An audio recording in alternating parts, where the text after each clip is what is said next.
Since 1988, Habitat for Humanity in Whatcom County has built 52 homes, completed repairs and improvements on 36 homes, and helped over 200 people across the county find empowerment through shelter. We have grown from building 1 to 2 homes per year to building 6 to 12 homes per year, with even more robust goals outlined in our strategic plan. It is no secret that affordable housing is a complex issue.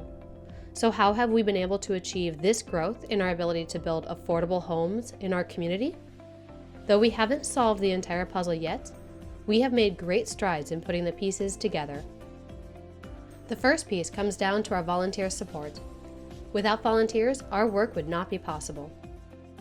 Every hour that a volunteer spends helping, whether it's out on the construction site, helping to build in the store, pricing items to bring out to the sales floor, or baling clothes to be recycled, whatever the task is, every hour that a volunteer contributes is an hour of paid labor saved.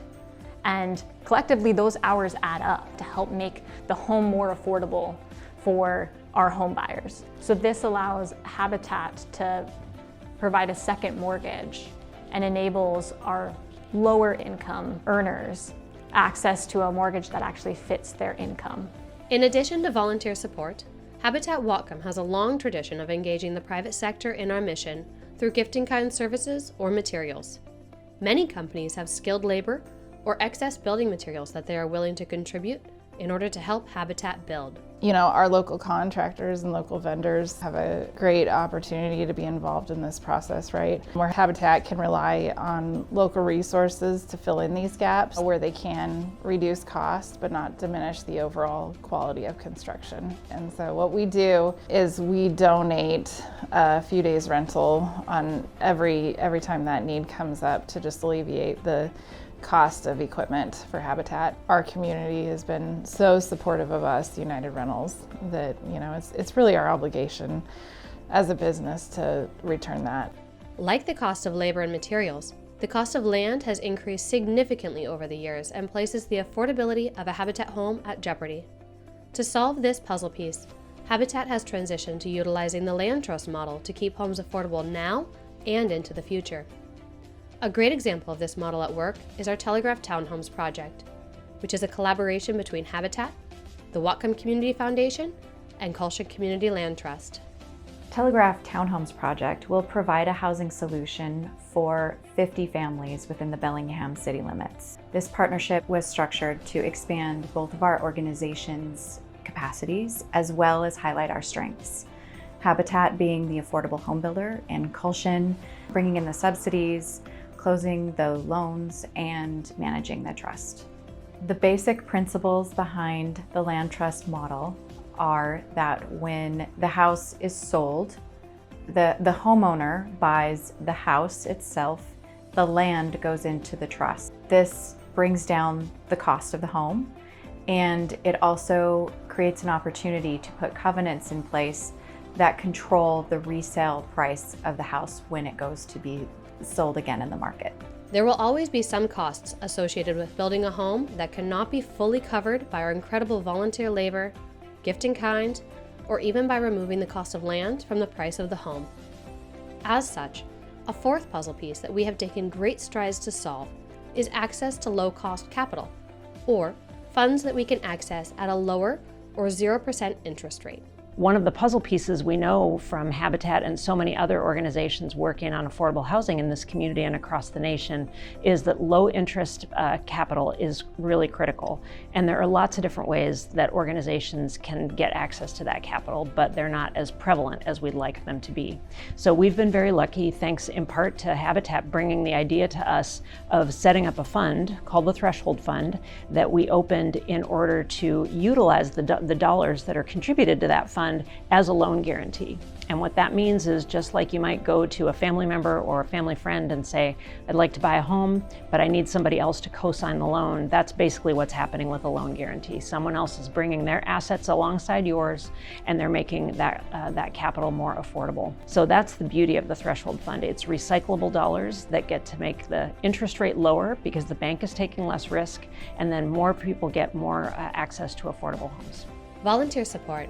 Collaboration with the private sector, the land trust model, and access to low-cost capital are the puzzle pieces that are at the foundation of every affordable home that Habitat builds.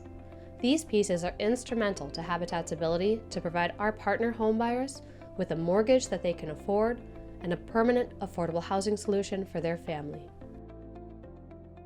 The way Habitat builds our homes affects not only how affordable they are for the homeowner to purchase, but how affordable they are to live in into the future.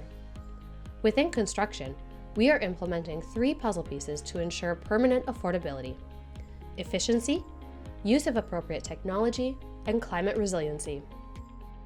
One of the ways we make homes more efficient is through our use of insulation. We model our insulation after the passive house style of building. Essentially, we're building a thermos so that once you pay to heat the air inside, it's not heating the air outside. At Telegraph Townhomes, as you see behind me, we're using 2 inches of foam as a thermal break behind the exterior sheathing. When we build in Everson, we're going to go back to a double wall construction, 2 2x4 walls that have a separation between them, and that separation is packed with insulation. So you have not just a thermal break, but you also have the added resistance to heat movement through the walls. One of the things with Habitat for Humanity that is really cool is that we not only make a house that's really energy efficient, we make it healthier at the same time. So the tighter we build houses, the more energy efficient we can get. The disadvantage is the tighter the house gets, the indoor air quality is very stagnant. It doesn't really circulate, and we're not able to have what's called an air exchange. So by putting in a heat recovery ventilator, we're able to get the fresh outdoor air to come inside, inside air, which is stale, to kind of come out. And so we're able to get extreme energy efficiency and really great indoor air quality. So it's a really great win-win situation. It might be a little bit more upfront, but over the long period of the time of the house, the cost is very minimal, and the energy efficiency that you make up offsets the initial upfront cost by quite a considerable amount. Beyond the considerations that we're taking to build energy efficient homes for the current years, one of the considerations we're taking in our construction is building homes that are resilient to the future intensification of climate change. So some of the ways that we do this are by preparing for future catastrophes like floods that occur in our county and high winds. We protect against high winds by building to a fortified home standard. We're taking future floods into consideration by building 2 feet above the base flood elevation. We're also building our homes slab on grade and running ducting and electrical through the attics of our homes. All of these pieces come together and make a challenge, but one that we're excited to address and continue to monitor. It's important to our affiliate. It's also important to Habitat International. They've recently given us a grant to monitor how our houses are performing, and we're going to use that information to continue to adjust the way that we build, and ultimately hope to continue to find ways to improve the long-term affordability of the way that we build so that more people can qualify to live in our homes. Every home Habitat has built can be attributed to the pieces of the affordable housing puzzle working together. But our work is far from complete. Habitat for Humanity in Whatcom County continues to explore future innovations as we respond to the growing need for affordable housing in our community. To be a part of the Habitat housing solution, give us a call or visit our website today.